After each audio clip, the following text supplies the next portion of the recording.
Hello, beautiful souls. My name is Jessie, and welcome to my Tiny Talks podcast, the show where we'll dive into self-love, inner child healing, and discovering your soul's purpose. I look forward to chatting with you every single week and helping you grow exponentially in all areas of your life. Without further ado, here's today's Tiny Talk. Hello, you guys, and welcome back to another episode of Tiny Talks. You might notice that my voice sounds a little bit whispery / a little scratchy. I'm just getting over being sick for a couple days, but nonetheless, I had to jump on here as soon as I was feeling better to upload this week's episode.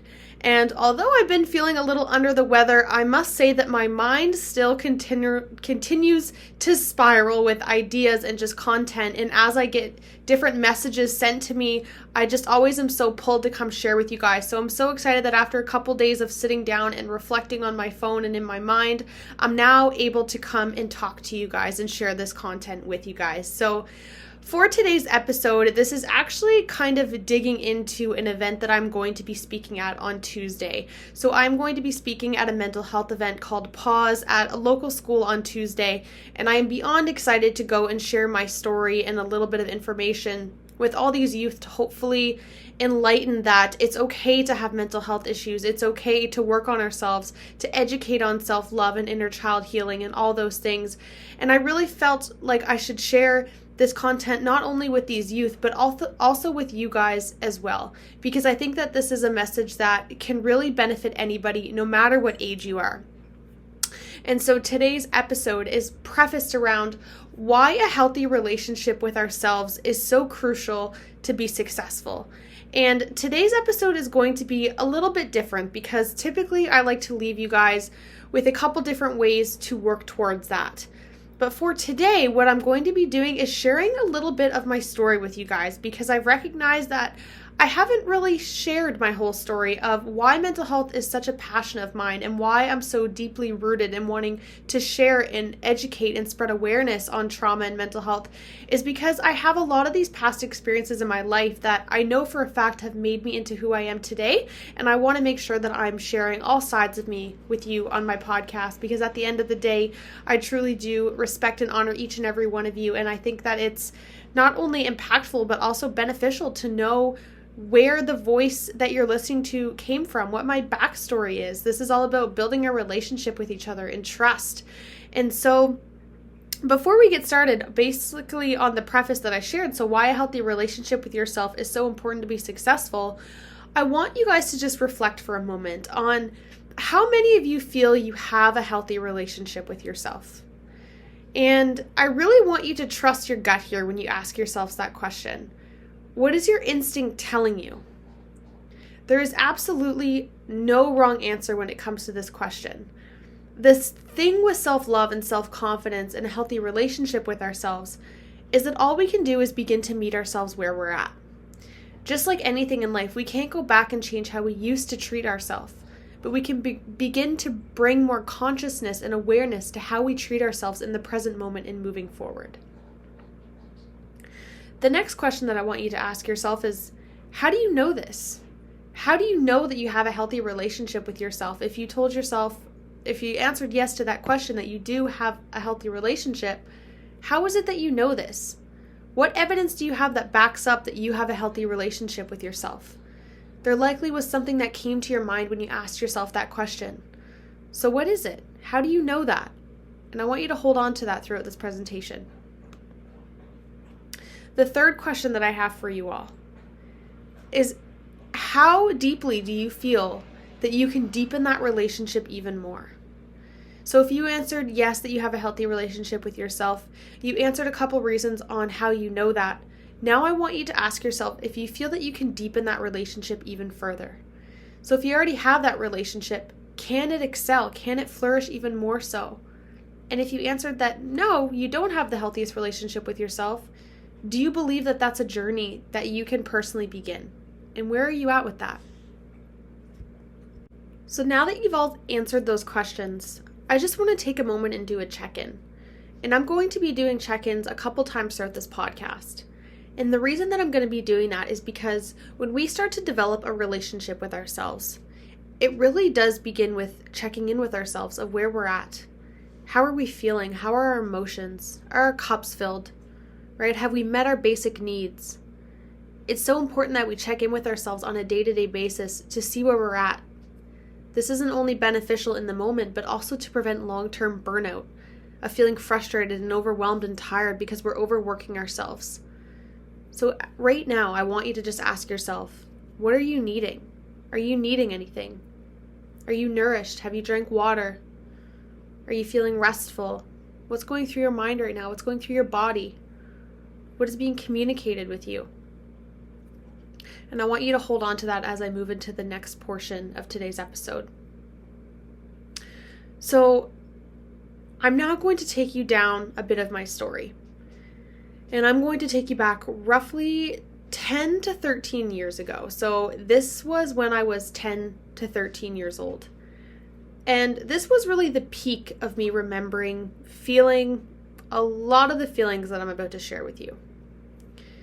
I very much felt like I had no talent, like I was unnoticed. I had the identity and the label that I was shy. I felt like a loner. I felt like I had no identity. I wasn't smart. I often felt like I didn't belong and I was downplayed.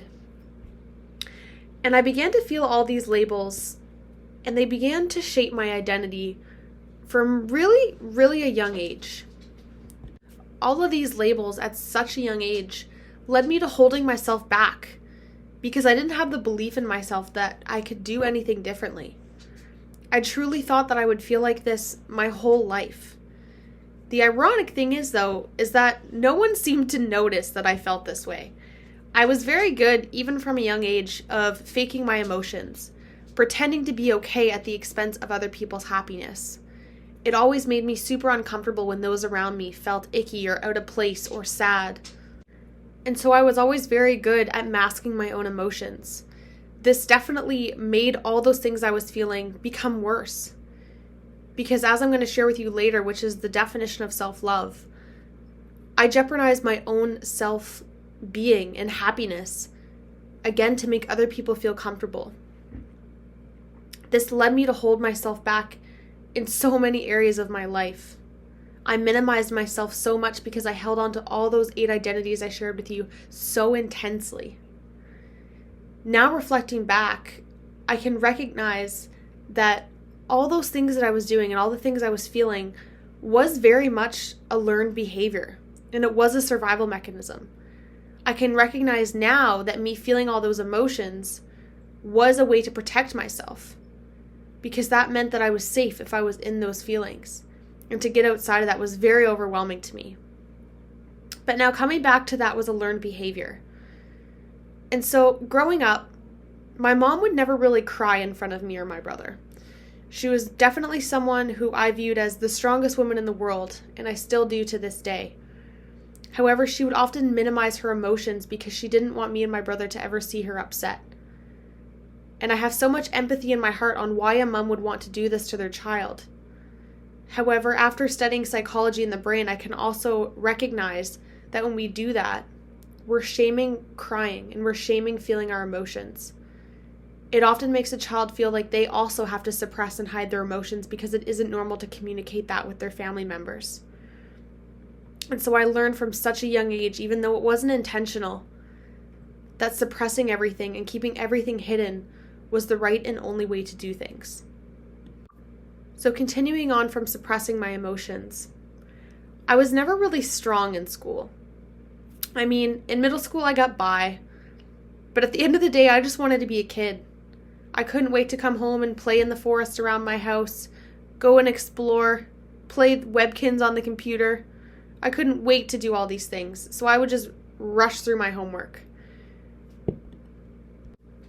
However, looking back, the one thing that I always did enjoy from a very young age was being active. I remember trying almost every sport growing up. Almost every sport. And I would end up quitting each one, likely only 2 weeks into the sport. And this was because any time that I went outside my comfort zone, or felt like other people were staring at me, or that I was going to fail, it would eat me alive. I hated that feeling growing up. And the thing is we're not taught that freak out and that worry of failure isn't healthy. And that truly does come from a place of low self-love and self-respect. Because someone with a high level of self-love and self-respect would honor for themselves that maybe they don't know what they're doing yet, but they're going to figure it out, and there's going to be a new piece of the puzzle added each and every step of the way. The only time that I ever really felt this way was when I was playing basketball. I started playing basketball on and off since the age of 4, playing different rec leagues, playing for fun, playing with friends in gym class. And it was the one sport that I truly just resonated with and I loved. So like I said, I played lots of rec league, and then came middle school, which meant that there was school teams. And I remember being so afraid to try out for the teams because I had already told myself in my mind that I wasn't going to make it, because why would I? There were so many other people that could make the team. I of course was going to be last. And I remember in grade 7, I convinced my friend to try out for the team. We both went to tryouts, and the next day the page was on the wall, and I looked and seen that she had made the team and I didn't. And I remember feeling absolutely devastated. Like the world was out to get me. This was so unfair. Everybody was just so much better than me. And I remember I still continued to play rec league, and it was still fun, but I was so upset at myself that I hadn't made the school team that I truly wanted to be on. And I'll never forget that summer going into grade 8, my parents had bought me a basketball net so I could play during the summer, play outside, play after school. And so I would. I would go out and shoot hoops quite frequently. We would have awesome games of horse and bump and 21, just practicing my shooting over and over again. And again, this was a time that I truly just felt connected and had a sense of self-love. And then came grade 8. This was the next year. This was my chance to make the basketball team. And so I went outside, and I remember practicing so hard and staying in gym class to just shoot a couple more hoops, and I was just so excited to try out for the team again. And I remember after tryouts the next day, this time I avoided looking at the list because my mind had already told me that I didn't make it. But that same friend ran up to me and told me that I did make it. I remember the feeling like it was yesterday. I was so excited and finally felt like this was my chance. I'll never forget the first home game. We won big time. And I remember having some crazy high numbers of points. I just felt on sky high during this day. I remember after the game, both of my coaches came up to all of us and said that they were going to give a helmet to one player after each game for player of the game. And I remember they chose me for the first game, and I just felt for the first time like I was appreciated and validated for something that I was just naturally talented at doing, which was the sport of basketball. And this marks pretty much to date when basketball truly began to shape my identity. Now moving into grade 9, my first year of high school. I was beyond excited to try out for the JMA team. I had gone and watched so many games of the older girls. I had practiced so hard to be on the team, and I was just finally ready to prove myself. I remember the tryouts again like they were yesterday. I remember working so hard to claim my spot for the team. There were roughly 30 girls, and only around 12 or so would make the team. I hustled my heart out. I even remember walking to the car after tryouts and my mom saying, "I've never seen your face so red from playing a sport." I was all in. A few days later, I was told I made the team, the senior girls basketball team. You can imagine a grade 9 beyond excited that she had made the varsity team. I was so pumped, and like everything that I was working for was finally coming together. I remember a day or so later, I was told that actually grade 9s weren't allowed to play on the varsity team, and that this year my school would have 2 teams, one varsity and one junior varsity. Because I grew up afraid of conflict and getting yelled at, I cried in silence at this decision and decided to play anyways for the junior varsity team. Although again, this amplified my label of being downplayed and not being good enough. I remember this being a terrible season. I was so frustrated at the fact that I was undervalued, and I felt like I truly deserved my spot on the higher team. But I still gave it my all and enjoyed the year, although unfortunately, it really wasn't the best year. However, fortunately, I did have a few teachers who were in my corner at the time that truly loved the sport of basketball, and the way that they would all talk about it encouraged me not to give up. I decided that I wanted to be more the next year. Then came grade 10 and 11. Basketball really began to excel for me once I got to grade 10 and 11. I began to join external training programs, and also due to the fact that I felt super isolated most of the time, I spent almost every lunch hour in the gym shooting hoops, shot after shot, one-on-one after one-on-one. This was partially due to my love for the game, but also because I truly felt like I didn't fit in, and I just wanted to follow my identity, which was sports. On top of everything else in grade 11 and 12, besides basketball being great, home life wasn't the best. At this point in my life, my dad had moved to Alberta, my parents were going through a rocky patch, and at the time my high school crush had broke my heart. My first real heartbreak, we'll call it. I felt like my life was turned upside down yet again, like I had no purpose except for when I was shooting hoops in the gym. This unfortunately led to me developing an eating disorder at a very young age and developing severe depression. Basketball actually became a coping strategy for me, but I didn't realize it at the time and really only put those pieces of the puzzle together a few months ago. All of this led to me finding it very hard to concentrate in school. I felt like I had no purpose much of the time because on top of everything else going on, I was falling behind, which again amplified my identity of being dumb and behind everyone.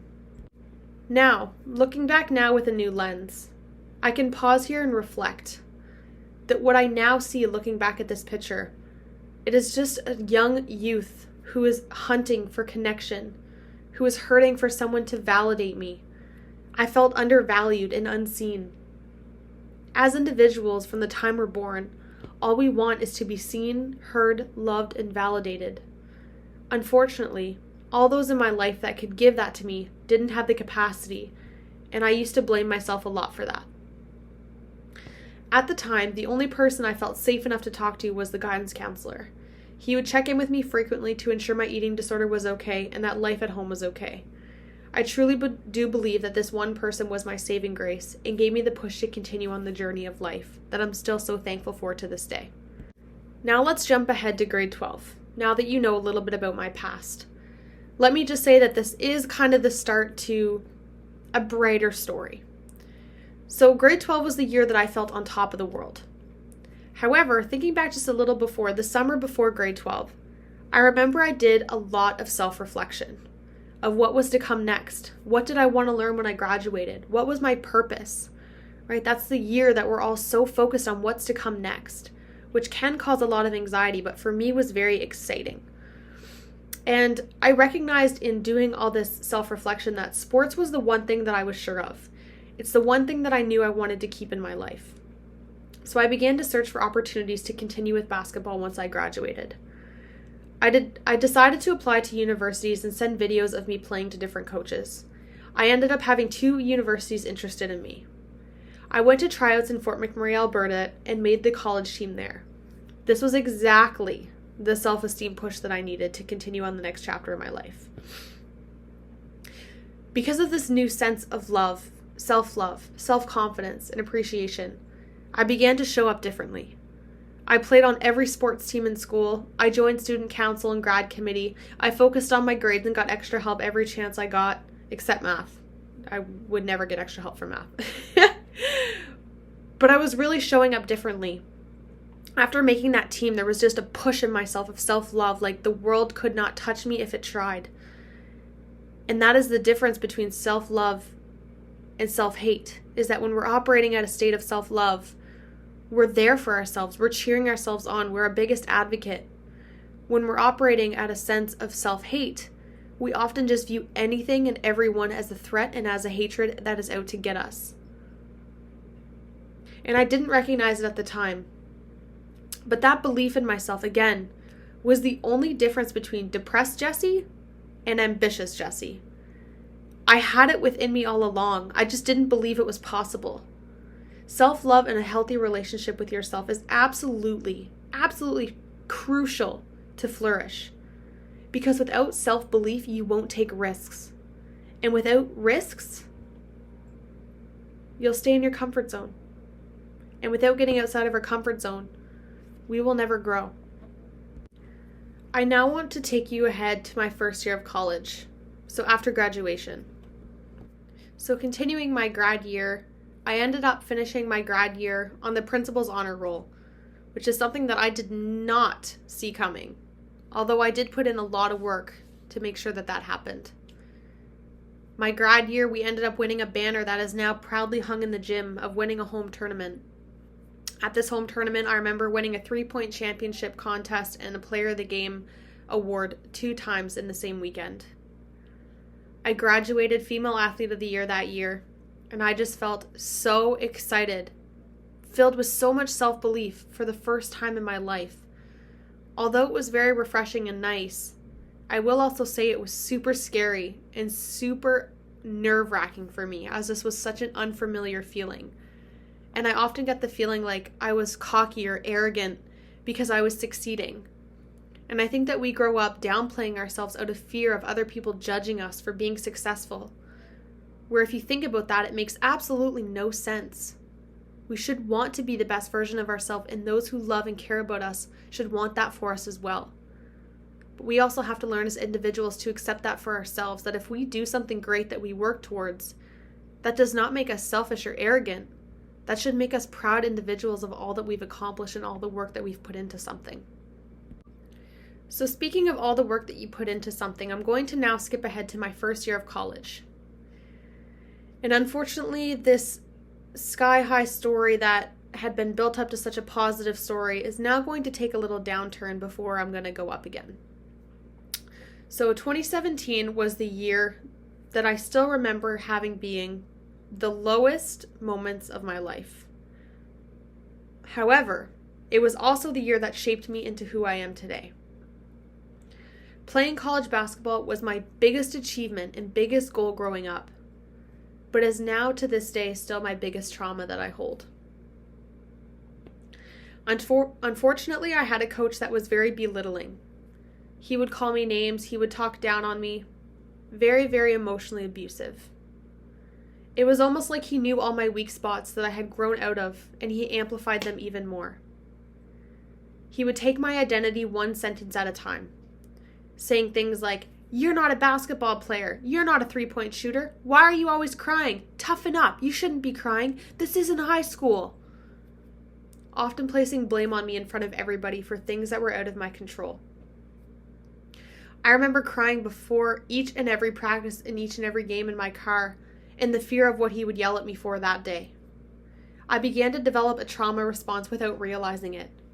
I was operating in a survival freeze and fawn response, but didn't recognize this until almost 3 years later in therapy. I want to just pause for a moment and explain quickly how a fight, flight, freeze, and fawn response can happen, because I do recognize that not everybody understands why our body shifts into this state. And I do think it's important to note that it is out of our cognitive ability and control to refrain this from happening. Our body switches into a fight, flight, freeze, fawn response when it perceives that there is a potential threat and our body is trying to keep us safe. And so how this happens is we have something in our brain called an amygdala. And this is basically our body's alarm system. Think of it like your school bell. Our amygdala is constantly scanning for potential threats. And it's scanning through one of our 5 senses. So something it sees, something it smells, something it tastes, something it hears, and something you feel. Whenever our amygdala picks up a threat, it sends an alarm, letting our body know that we have to get ready to fight, flight, freeze, or fawn.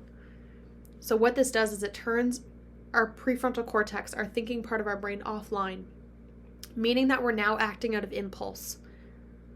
And when this happens, again, our thinking brain shuts offline.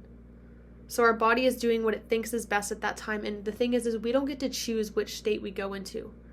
Our body decides how we're going to respond. And the brain will only then begin to return online when it comes back to its homeostasis, its natural state. It feels safe. If we do not feel safe, our body and our brain will remain offline. And this is oftentimes why trauma survivors have gaps in memory, because our brain is constantly being turned on and turned off.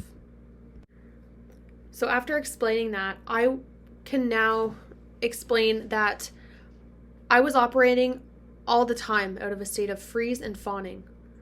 Freezing whenever I would be on the court out of fear of being yelled at. Fawning by agreeing to everything that he said out of fear of, again, getting in trouble or being yelled at. This lasted for roughly 6 months, and then I decided to quit the team. And I remember telling friends and family that I quit the team, and everybody was just so surprised to hear this, because anybody that knew me knew that basketball was that one thing that I loved and cared about more than anything in the world. And the fact that I stepped away from playing college level basketball really just opened people's eyes that something was very much wrong. I was failing in school. I was past the point of exhaustion because my body was just in overdrive all the time. And I had completely lost any form of self-love that I had worked so hard to gain. I began to shape my identity based on this coach. I felt like I truly had no talent, that I wasn't smart, that I didn't have anything good in my life. And that's exactly what was being showed to me, as I didn't have the capacity to think any different. After about a year of suffering in silence, gaining roughly 50 pounds, being more depressed than I've ever been in my life, I began to get to the tail end of my social work diploma. And I find it ironic now that I took social work, because at the time of applying to school, I truly just picked a subject so that I could play basketball. And it was actually my coach that recommended the social work program. So thinking back now, the one place that I can give myself forgiveness, if anything good came out of that experience, it's that I became a social worker. And I remember during my social work diploma program, one day my teacher sat me down and asked me what was going on. She began to explain that she recognized that she could see that I was slowly falling behind. She could see me losing self-confidence. She could see me losing self-love. I mean, after all, she was a terrific social worker who can pick up very well on fake cues. And she sat me down and she just instilled belief in myself. Belief that I am so worthy to be a great social worker, and she sees so much potential in me. She apologized on the coach's behalf for anything that I had been through and gave myself permission to just cry and release everything that I had been going through for the last 6 months. I remember her helping me to rewrite a paper to pass a class, to then move on to the next semester. And although my confidence and self-love was still very low, for the first time in months, my nervous system was beginning to settle. During my first year, second semester, we had practicums, which are basically in the workplace experience. And I remember these just gave me such a sense of purpose, of that happiness, that spark that I only felt playing basketball. I felt again when I was helping others, when I was doing something in the mental health field to educate others. I truly felt like my purpose was starting to grow again. At this time, I also got my first job at a gym, and I was really enjoying having a sense of accomplishment with making my own money. And although at this point my trauma was still severely suppressed, I began to gain friends and enjoy life again. Year 2 came around of my diploma and life was better. I then graduated and was a registered social worker by the age of 18. I was so excited to get out into the world and help others. I began my first job at a local homeless shelter. This was the first job that truly opened my eyes to how much self-love with the correlation of self-harm is so correlated. Because if you think about it, without any self-love or self-awareness or self-respect, why would you truly care what happens to your body? And I started to see that the more that these people gained a sense of self and self-love and self-identity, the more smiles I would see, the more high energies I would see. And that was really the first time that I started to notice that correlation. I then worked at a local harm reduction shelter. This harm reduction position was the first time in my life where I began to do public speaking and public presentations. It helped me get outside my comfort zone big time. And I had so many coworkers who believed in me and pushed me to step outside my comfort zone.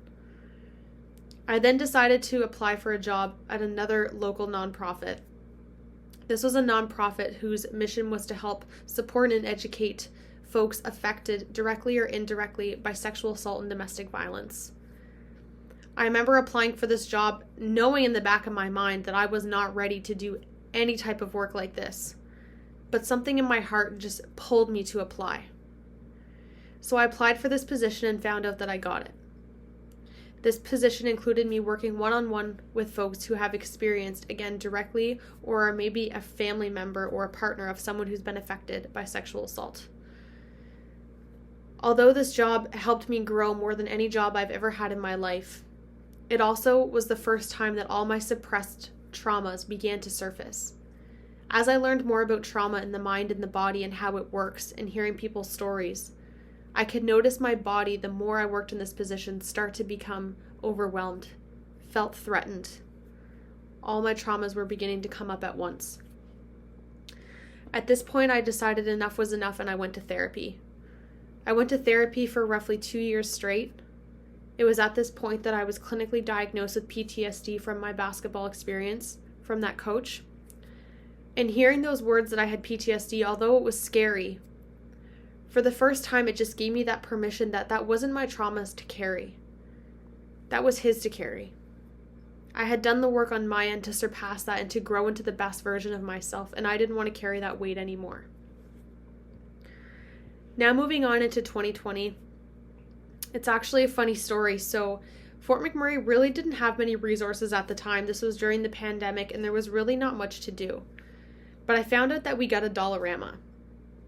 And I decided one day to go down to the Dollarama after looking on Pinterest at some ideas, and I just made a couple little crafts. And I remember posting them to the buy and sell, and they sold out pretty quickly. I then went down and got more things, made more things, and they sold pretty quickly. And so I decided to start my first business, which is now called Jessie Mae Boutique, where I would just make little handmade things and post them and sell them. And this gave me such a sense of identity and hope and just something to do with myself during the pandemic, which is now one of my main businesses that I love so much. Still at this time, I had very low self-love. I felt like I still held the identity that I was shy, that I was less than, that everybody was better than me. And it was in September of 2020 that this all changed for me. This was the day that I still mark in the books of having been the day that changed my life. And it was in this month that I went to a women's empowerment event. And at this event, it was just a group of women, and we did yoga together, and everybody was dancing, and we were learning about women's health and how toxins affect the body and how essential oils can help benefit the body. And just a lot of love was in the room. And I remember a song came on and everybody was up dancing. And I remember I just felt so uncomfortable. Everything in my brain was saying, don't go dance, you're going to look stupid. Oh my gosh, don't go do that. Like, let's make an excuse to go hide in the bathroom. Because I was so scared of what others would think of me. When in reality, looking back now, I was the one that looked silly. Everybody else was dancing, having a good time, and I looked miserable. But I can also give myself permission that back then I had no self-love to even think that I was worthy to dance and have fun. And ending this event, I decided to go to a couple more oils nights where I learned more about essential oils and then decided to begin my Young Living business. It was during this business that I began to continue my public speaking, to grow my business. This amplified my sense of self-love extraordinarily. Like, it surpassed all my expectations in such a short period of time because I just went full in. It was the first time in my life that I had took a leap of faith. I began to join group coaching with a great podcast host, Kevin and Alan, who host Next Level University podcast. It was during this group coaching that I was for the first time surrounded by like-minded people that were just focused on growth and becoming the best versions of themselves. I had never had friends in my life who were open to growing and thought that that was cool. So for the first time again, I just felt pushed to become the best version of myself, and I decided that I never wanted to be around small-minded thinking again. I knew my worth, and nobody was taking it away from me. Skipping ahead to September of 2021, this is when I decided to start my podcast. This is when I decided that enough was enough and I was claiming my power. This is when I decided that a healthy relationship with myself was the only thing that was going to help me put one foot in front of the other. A healthy relationship was the only thing that was going to get me outside of my comfort zone. A healthy relationship with myself was the only thing that was going to allow me to put in strict boundaries with those who are not in alignment, to stick up for myself, to have clear boundaries with those who try to cross them. It was the first time that I had given myself permission that it's okay to share self-love and self-confidence, and that it is not selfish. This was the beginning of such an amazing chapter for me. And although it's taken almost 2 years to get to this point, I'm also recognizing that that was almost 15 years in the making. We have to give ourselves grace for all the experiences and things that we've gone through. And we have to thank ourselves that they truly have shaped us into who we have become today. It's where we want to take that forward that matters. How are you going to grow from those experiences? How are you going to allow them to push you to the next version of yourself? And I know that this can be easier said than done. And again, it takes a lot of work. It might take going to therapy. It might take seeing a psychologist. It might take doing deep work. In fact, it does take deep work. It is not an easy journey. But a healthy relationship with ourselves is so important, because without that, we will continue to just allow others to decide our life for us. We will allow society to shape our life and our reality for us, when at the end of the day, it is your life. You get to decide the narrative. You get to decide your future. And I want you to think back on those questions to close up this episode. Do you think you have a healthy relationship with yourself? What are the narratives you tell yourself on a day-to-day basis? How can you help yourself grow that even more? How can you be kinder to yourself? How can you show up differently for yourself? It's time that we as a society change the narrative. We change the way that we think. When we change the way that we think, we change the way we feel, we change the way we act. When we change the way we act, we change our outcome. We change our outcome, that pours into self-love. It is a constant cycle. The same as negative views of ourselves is a cycle. Catch it, change it, release it. You have it within you. I want to thank you all so much for taking the time to listen to my story today. This is something that I've wanted to share with you guys for a long time, and I'm so excited for this event on Tuesday that it just sparked within me to come on here and share this with you all. Again, I apologize if I sound like a cartoon today. My voice has definitely been better. However, I did not want to miss a week coming on here and chatting with you all. I appreciate you all so much leaving feedback, reviews, liking, and sharing. It truly fills my cup and helps me to grow to be the next best version of myself. If you enjoyed today's episode, I encourage you to share it with someone you love and care about.